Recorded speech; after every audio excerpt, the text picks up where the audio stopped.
Solo ka na o mamaya hapon ulit? Ita-drop ka pa ulit? They gonna replace the blade. Nagkunin ko mamaya yung sa taas kung anong sukat. 23 ba o 26 yung sa inyo? Yung centimeter, yung cut. 23. 23 ah. Kasi yung isa 26 eh. And I said them, the blower is so mahina. We need... Ayun, yun yung sinabi mo, kaya nang palitan yun. Oo. Kaso mayroon pa yung isa. Kasi so many trash pa, oh. Tubo yung trash. Still matrash. Madaming trash. Kaya nang picturean mo doon yung sa main pass.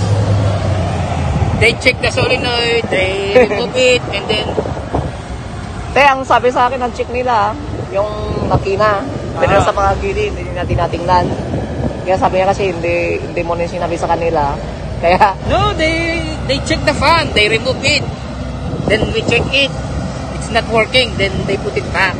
Tuwawa sa akin, andito na sila. Sabi ko, aling tak-tak. Sino papuntahan niyo? Sabi niya, kayo, si Sir Rico. Sabi ko doon napunta nun.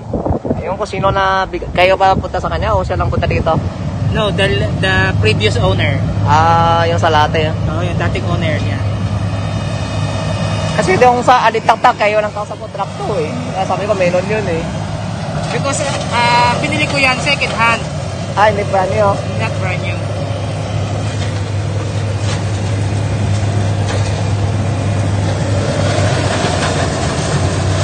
Inantay yung customer namin isa sa Nicolos. Ang kailan niya, 350 horsepower. Ang pressure doon nasa 32 million. Belabas malaki na. Sa isang oras, kaya 80 tons.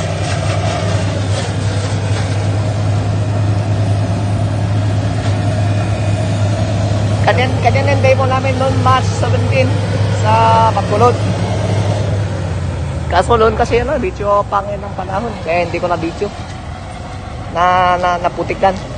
Kaya yung mga gulong hindi talaga pwede sa... That's, yung dinemo mo is E. AC60E, di ba? Opo, AC yun. This one is B. AP to eh. That's why it's old model.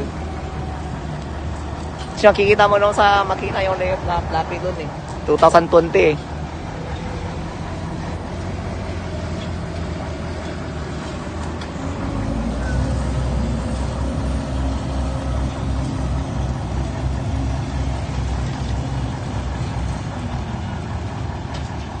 Ilang blades papalitan?